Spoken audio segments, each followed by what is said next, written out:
there, I'm Katie and this is the How to Be a Minimalist YouTube channel.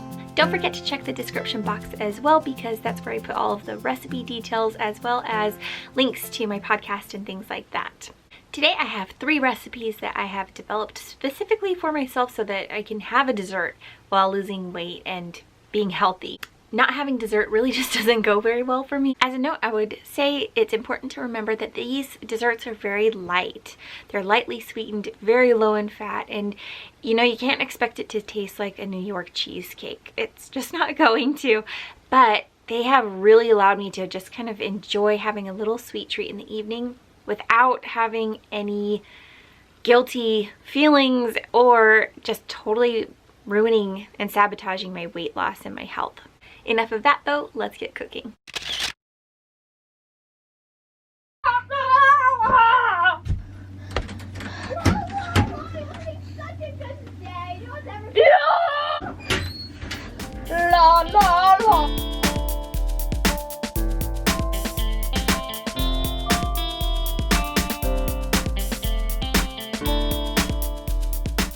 Just kind of layer them however works best for you. You kind of want to spread them out a little bit so that you can drizzle all that yummy goodness all over the place.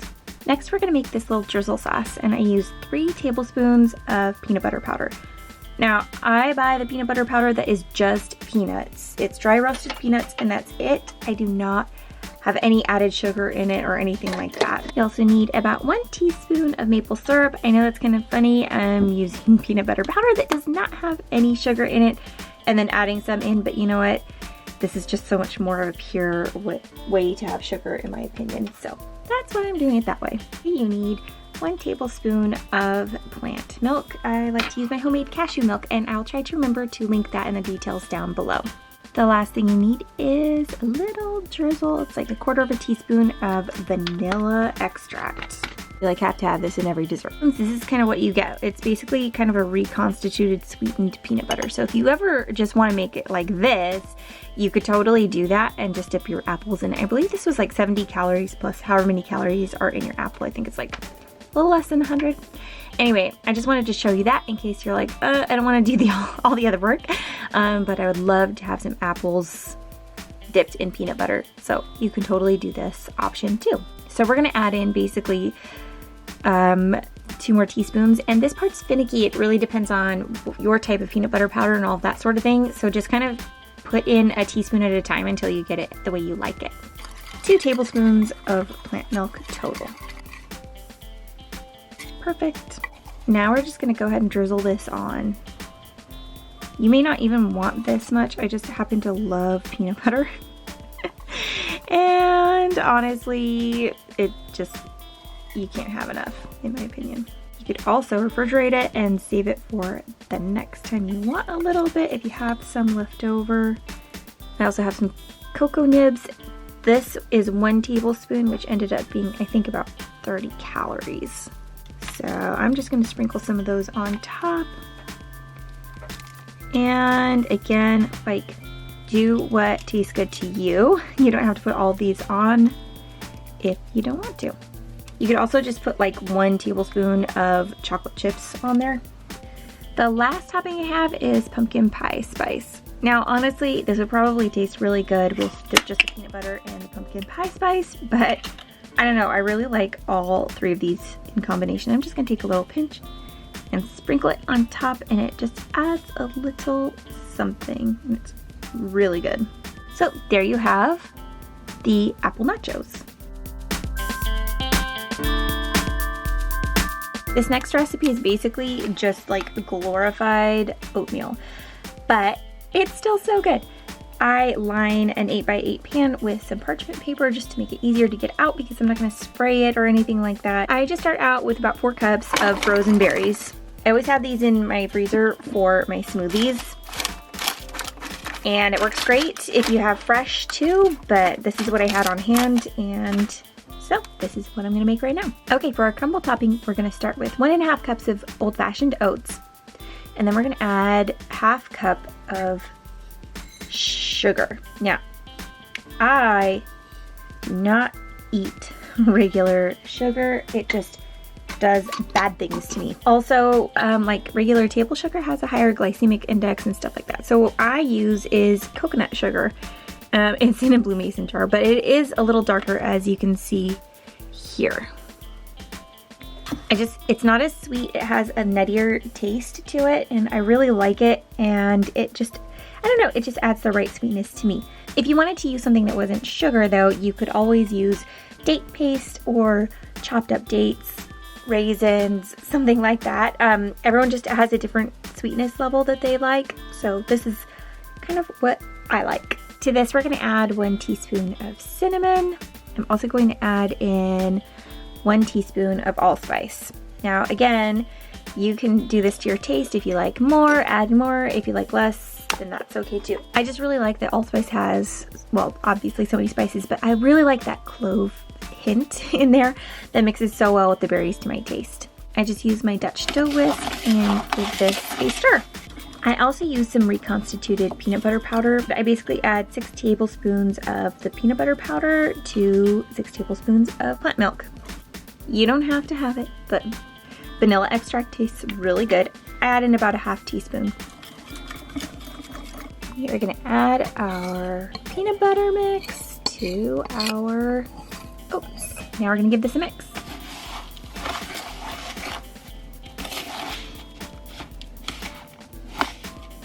My mom got me this Dutch dough whisk a long time ago. I love this thing for just the beginning of making hand kneaded breads, all kinds of no-knead breads, and desserts like this. It works great. Now we're ready to add our crumble topping to our berries.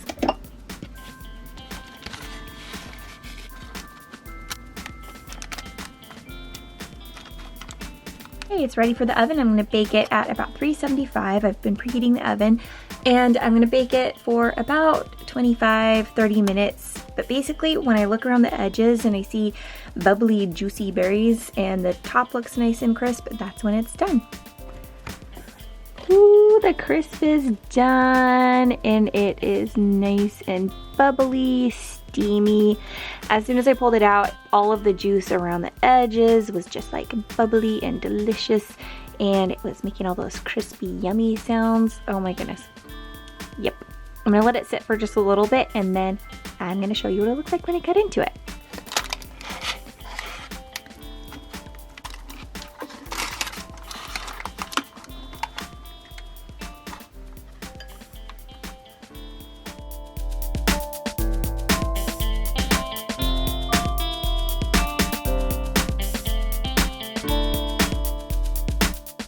Sometimes I really don't have the energy in the evening, but I really want a treat, and so I just make myself some banana ice cream. This one, I don't know, it has like kind of almost like a peach pie flavor to it. It's really good. I start out with about 1.5 medium bananas, and they're frozen. Next, I add in some peaches. It's about 1 cup. Next, I add about 1 cup. 1/4. Add 1/4 cup of oat milk, plant milk, cashew milk, whatever you've got. And there's Oliver in the background. Honestly, when it's come to making nice cream in my blender, I have found that sometimes I can get away with less milk, sometimes I need a little bit more. So you might want to keep your milk out in case you have to add a little splash in order to get your nice cream made and blended smoothly. I told you every dessert needs vanilla. I add in about 1 teaspoon, and it just really gives it that creamy flavor. This is not necessary, but I do add in about 1 tablespoon of maple syrup just to give it a little bit more sweetness and to blend the flavors of the peach and the banana.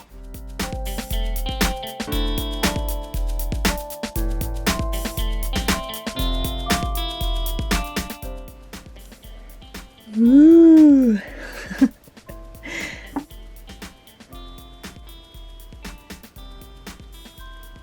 I love this ice cream because it really holds its shape well, and also it's got this really great bright flavor to it.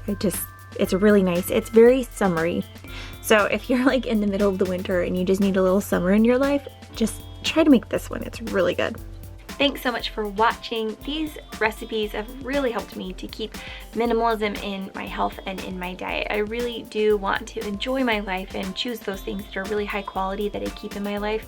But again, I want to choose high quality items, and having these really delicious healthy desserts that are helping my body and not harming my body have been a great part of that minimalist aspect of food and minimalism and how they combine in my life. I honestly don't want to live without desserts, and these are a few that I have been able to enjoy and not have any negative side effects to my health or my weight loss. Good luck on your health journey. I hope that you have a wonderful week, and remember, it's all about the experiences, not the stuff.